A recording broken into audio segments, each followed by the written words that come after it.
What if Anakin stayed in the council chambers? In Revenge of the Sith, we saw Anakin learn that Palpatine was the Sith Lord, and so he went to Mace Windu to break the news to him. As a result, Windu ordered him to wait in the council chambers until he returned, but as we all know, Anakin didn't listen. Instead, he went to the Chancellor's office himself, and by the end he sliced Windu's arm off and eventually became Palpatine's new apprentice. But what if things were different? What if Anakin did listen to Windu's orders and stayed in the council chambers until he came back? How different would things have been if he just stayed? Well, in this alternate timeline, that's exactly what we'll be diving into, so let's get right into it. Our story begins just moments after Anakin broke the news to Mace Windu that Palpatine was the Sith Lord the Jedi have been looking for. It was there where Anakin told him what the Chancellor revealed to him and even mentioned that because of how powerful he is, he'll need his help to defeat him. However, because Windu sensed Anakin's conflict, he told him to stay out of this matter and ordered him to wait in the council chambers until he returned. Although this frustrated Anakin, he followed his orders and made his way to the chambers. As Anakin sat all by himself in the council room, he closed his eyes and went deep in thought. All he could feel in that very moment was pain. Throughout his life, he's never loved anybody more than how much he loved his wife Padme, and the thought of losing her haunted him inside. He couldn't live without her, she was everything to him. They're supposed to be parents to a beautiful child soon. He could not lose her. As Anakin put his head down, he heard a voice that was far too familiar. You do know, don't you? If the Jedi destroy me, any chance of saving her will be lost. Anakin felt numb inside. He felt so conflicted. Then he stood up from his seat and walked towards the windows of the chamber. As Anakin stood there, he took a deep breath. Emotions ran through him. A tear ran down his cheek. He knew Palpatine was evil, but without him, Padme might die. He'd never be able to forgive himself if he let that happen. He couldn't, I know it's hard, Annie. Anakin turned around. Master Qui-Gon? Yes, Anakin, it is I. You may not be able to see me physically, but I am here with you. I always have been. Master, I don't know what to do. I know you don't, but do you remember what I told you when you were just a boy, Anakin? Your focus determines your reality. It is unfortunate that the Chancellor is in fact the Sith Lord you've been searching for, but don't forget your earliest teachings, Anakin. You cannot allow your anxieties to control your focus.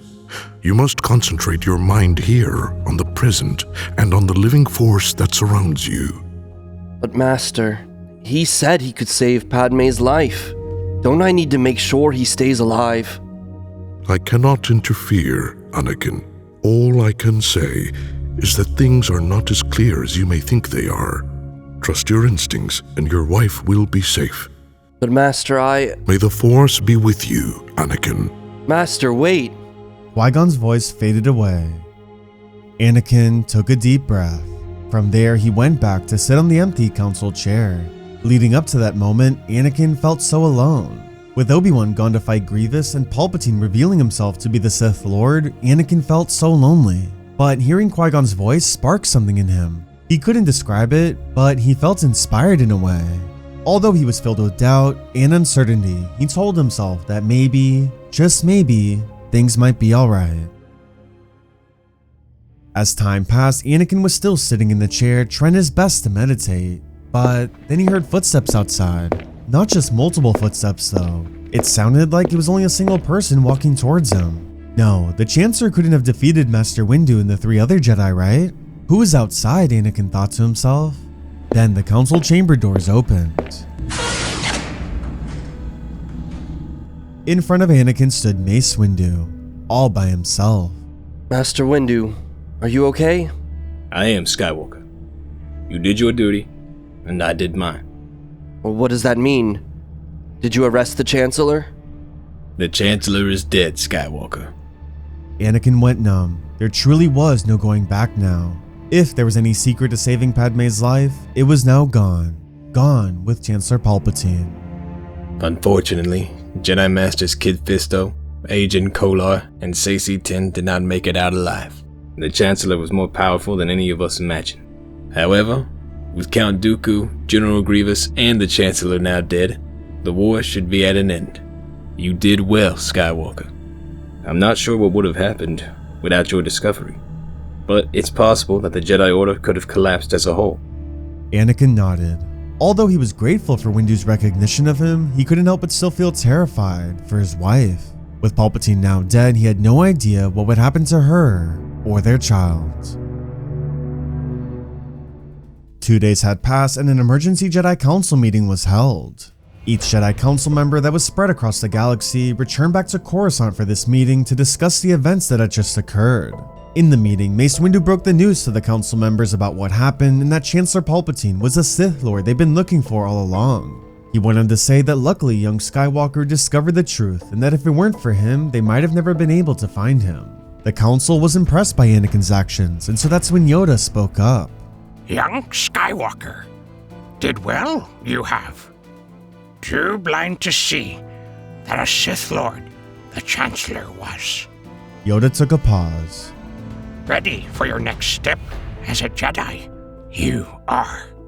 Grant you a rank of Master, we do. Anakin was speechless. Him? A Jedi Master? He was beside himself. But then his thoughts quickly shifted to Padme. Now that he was a Master, he thought to himself that maybe he could actually save Padme's life. As a Jedi Master, that meant that he was now granted access to what was called the Jedi Holocron Vault. That vault was filled with different archives of information and was only allowed for Masters to enter. He thought to himself that maybe, just maybe, there would be information on how to save her. So, Anakin accepted Yoda's offer, and with that, he was now the youngest Jedi Council member and Master in the history of the Jedi. As the meeting came to a close, Anakin wasted no time and started making his way to the Holocron Vault, but then he was stopped. It was Obi-Wan. Anakin, why are you in such a hurry? You just became a Master and you're already on to your next mission? It's not that, Master. I'm sorry, but I really need to go. Anakin, wait. Anakin ignored him and took off. Obi-Wan looked puzzled. What's gotten into him, he thought to himself. As Anakin made his way to the vault, he started searching through the different holocrons, trying to find his answers. However, after hours and hours of searching, he found nothing. There was not a single answer that related to what he was looking for. Anakin felt lost. He felt defeated. Did he make the right choice, he thought to himself? Although Qui-Gon's words meant a lot at the time, maybe he should have never stayed in the council chambers. Maybe if he didn't just sit there, he could have prevented the Chancellor from dying. Anakin was devastated. So, as he left the Jedi archives, he walked outside when all of a sudden, Obi-Wan stood in front of him. Anakin, what is going on? Nothing, Master. I just have a lot on my mind right now. Then tell me, Anakin. I know you've kept things from me in the past, but you are like my brother. I only want to help you. Anakin took a deep breath. Okay. Well, it's about Padme. That you're together. I know. What? How did you know that? Anakin, it's pretty obvious. Every youngling and Padawan in the Jedi Order probably knows that you two are together. Now what is going on? Well, recently I've been having nightmares of losing her. Same ones I had about my mother. I don't know how to describe it, but in them I see her dying. Of what, Anakin? Childbirth. She's pregnant? Well, I'll admit I knew that you two were together, but that I did not expect. She kept that a good secret, I will say that. Anakin, remember what I told you. Dreams come and pass. They're never here to stay. Yes, but these feel real, Obi-Wan. I already lost my mother. I refuse to lose her. Let me ask you, have you had any of them in the past 2 days, after the Chancellor's death? Anakin paused. I haven't. Well, you might have your answer then, my old friend.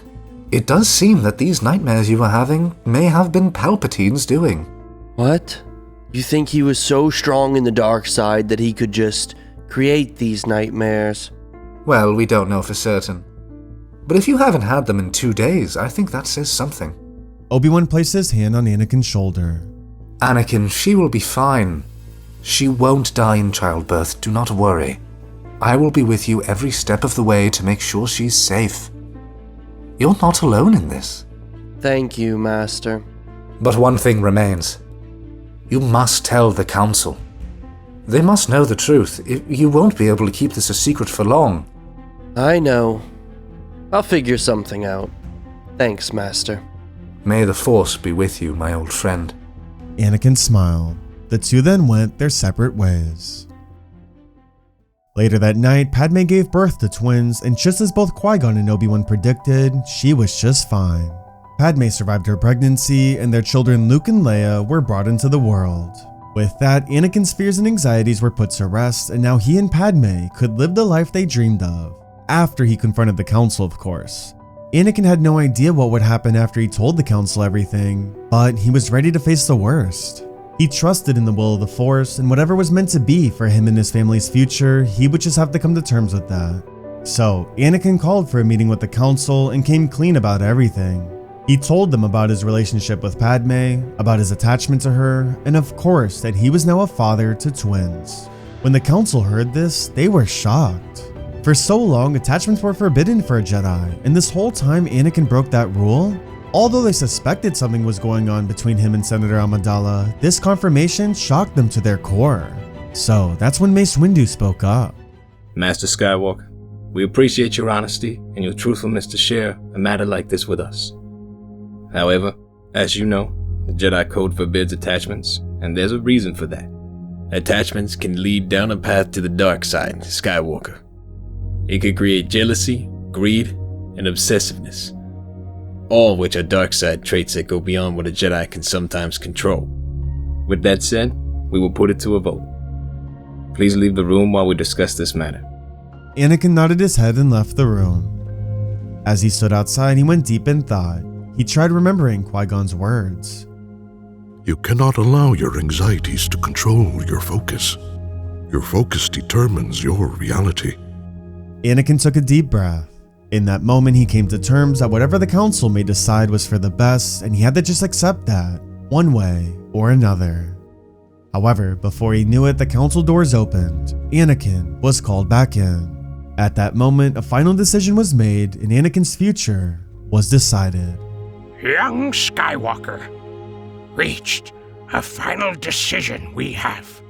We thank you for your honesty, Skywalker. However, we cannot break our code, which has been around for over 1,000 years. It would go against everything we stood for, and break what has kept the Jedi Order strong for so many years. I understand.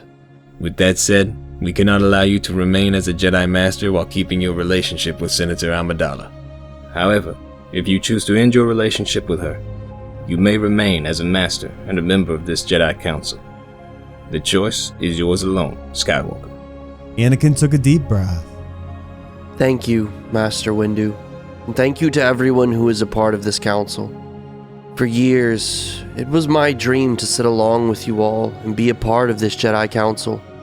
All I ever wanted was to be recognized here, and to be a part of something larger than myself, a family. And while there's been a lot of ups and downs, the Jedi have given me that family. For that, I thank you. However, now, I have a new family. That is my 2 children and my wife. They need me now more than ever, and I believe it is time for me to enter that next chapter of my life. With that said, this will be my formal resignation from the Jedi Order. Thank you, Master Windu, Master Yoda, and everyone here. I will always cherish these 13 years of my life. May the Force be with you. As the meeting came to a close, many of the council members left the chambers except for 2 individuals, Obi-Wan and Anakin. Before Anakin had the chance to leave, Obi-Wan went up to him and said, Anakin, I am very proud of you. I told you this the other day, but you have become a much wiser Jedi than I could ever be. I know Qui-Gon would also be very proud of you.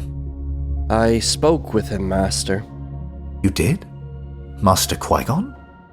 When I waited in the council chambers, I was close to making what he would call an impulsive decision. But when I needed him most, he spoke to me. If it weren't for him, I really don't know what would have happened that night. Well, if that's the case, then I have him to thank, don't I? Anakin, I know this is goodbye, but I will always be here. I know I am staying as a Jedi, but these walls won't be the same without you. But I am very happy for you and Padme. You both deserve nothing but the best, and I hope you let me visit sometime. Obi-Wan, you'll always have a home with us if you ever need. Thank you for everything, Master. No, Anakin. Thank you. The two hugged. From there, Padme resigned as a senator, and with that, she and Anakin, along with their 2 children, set off for the planet of Naboo. It was on Naboo where they'd start the next chapter of their life together as a family. A few months had passed and life couldn't be better for the Skywalkers. Both Anakin and Padme were living the life they always dreamed of and couldn't be happier. However, one day, they were visited by 2 very special friends, Ahsoka and Rex.